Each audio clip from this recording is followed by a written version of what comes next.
da zancen soyayya na kama da kauna, soyayya ta shige rai na duba.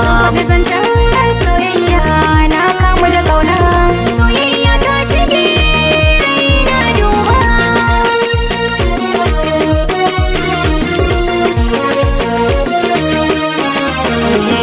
Kin bar zancen soyayya ni na kasu ne, gaskiyar dukan lamarin ki na yi gani da ido ne.